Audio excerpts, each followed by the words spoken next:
Pasado na sa second reading ng House of Representatives ang bill na magbibigay ng panibagong 25-year franchise sa Meralco. Ayon sa author ng batas na si Albay Representative Joey Salceda, naipasa ang panukala sa ikalawang pagbasa matapos makita ang tinupad naman ng Power Distribution Company ang mga obligasyon nito sa ilalim ng existing franchise ng kumpanya na magtatapos sana sa 2028. Ito'y sa kabila ng concerns ng ilang mambabatas tungkol sa mahal na kuryente, planong nuclear energy transition at service delivery ng Meralco. Kaugnay nito, makakausap natin si Santa Rosa, Laguna Representative Dan Fernandez. Congressman Dan, magandang gabi po sa inyo. Hi Pinky, good evening at sa lahat ng mga televiewers mo, good evening sa inyo lahat. Bakit po sa tingin ninyo, madali ho bang naipasa itong Meralco franchise bill? Kasi ang expiration po nito at hindi ho ba yung franchise expiration is still on 2028? Yes, oo, minadali talaga to and ako I even asked tinanong ko yung chairman, si Chairman Gas na to notify me kapag meron na legislative committee. Twice na akong medyo yung first time na inaprubahan to sa committee, sabay ng quad committee namin. That's the reason why hindi ako naka-attend. And I told the chairman to notify me pag nasa floor na. So nagulat ako ng kagabi ay naaprubahan sa second reading sa plenary at nakakalungkot, no? Sapagkat alam mo, itong pagmamadali ng pag-approve ng franchise ng Meralco, napakaraming kasalanan sa atin ng Meralco sa ating mga consumer. Una, yung sa kanilang mga kondisyon ng ating prangkisa ay nasiniwalat na natin dito sa Kongreso. At pangalawa, yung pagbibigay nila ng electricity to the consumer in the least cost manner na sinasaad ng EPIRA ay hindi nila isinakatuparan. Alam mo, Pinky, nakakalungkot dahil sa dami ng privilege speech ko dito at pagkontra dito sa tinatawag nating pagbibigay ng bagong prangkisa at yung dalawang pagbibigay nila ng least cost manner sa ating mga kababayan sa pamamagitan ng double inflation sa weighted average cost of capital and the regulatory asset base, hindi pa rin tayo napakinggan. Opo, but Congressman, nakakalungkot talaga. makasingit lang po, sabi niyo, sinabihan niyo po si Congressman Gus. I'm thinking that's Congressman Gus Tambunting. Tama ho ba? Oh, yes. Okay, so Kausap ko sinabi siya niyo po dyan, sa kanya, nasabihan kayo dahil nga kayo ay isa nga sa chairman doon sa Quadcom. So, nagulat na lang kayo, hindi ho kayo nasabihan? Hindi ako nasabihan eh. Sabi ko nga kasi magsasalita ako sa floor and I'll be asking questions regarding doon sa mga violation nila ng Meralco and at bakit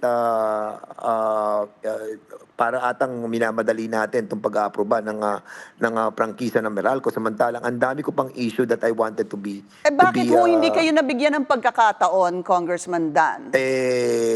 Yan ang hindi ko alam because I am very vocal dito sa prangkisa ng Meralco. I even deliver a privilege speech na sabi ko nga itong prangkisang ito ng Meralco dapat na nating hatiin sa tatlo dahil napakalaki na ng Meralco. Alam mo ba, even yung kanilang ginawa na dapat ay magre-refund sila ng almost 200 billion sa atin. 48 billion lamang ang nare-refund pa nila. 147 billion ay hindi pa nila nare-refund sa ating mga kababayan. Malaki ang utang ng Meralco sa atin because of the lapse period ng 2016 hanggang 2022 na kung saan hindi nag-compute ng tinatawag nating port regulatory period. At ito'y ginawa ng solusyon ng ERC nung during the time ng 2019 and 2020. And luckily, sila Chairman Di Malanta at si Commissioner Maceda, nag-dissent sila sa desisyon ng ERC na hindi payagan itong pandaraya ng Meralco. At I hope, kung hindi natin mabibigyan ng solusyon dito sa Kongreso, I'll be moving an extra mile para questionin ito sa Supreme Court. Sa Supreme Court. Kasi pag passed on second reading, formalities na lang ho, hindi ho ba yung third and final reading? Yes, botohan na yon. Magbobotohan na doon at hopefully manotify na kami mga members dito ng Kongreso para malaman namin na meron palang isang ganitong issue ng Meralco franchise na hindi na-notify. Ako hindi ko alam kung na-notify iba pero ako basically, I will tell you na hindi ako na-notify dito. Kaya nagulat ako na inaprubahan nila ito sa plenary kahapon. I think it was like 8 or 9 p.m. what I was asking is for me to be heard. Opo. I know na kakaunti lang tayo dito nakikipaglaban dito sa Meralco, dito sa sobrang pagsingil na sa atin at hindi So, pagbabalik ng Kong Dan, 148 billion sa ating mga mamamayan. masasabi niyo hubang sinadya talagang hindi kayo sabihan para po hindi kayo makapag-question? I don't know. I really don't know. But I'm asking yung kanina sa floor, tinatanong ko bakit hindi ako notify, hindi nila alam. But I pretty sure, no? Si Chairman Gas naman, I've spoken with him a while ago and I told him bakit hindi ako na-notify doon sa plenary sponsorship nung prangkisa sa second reading. And siya din daw ata parang ewan ko, I don't know, pero but he was telling me na pumunta lamang siya doon sa floor kahapon at biglaan yung pagkakapasok nitong issue about the Meralco franchise. Posible ba yon, sir? Do you believe that?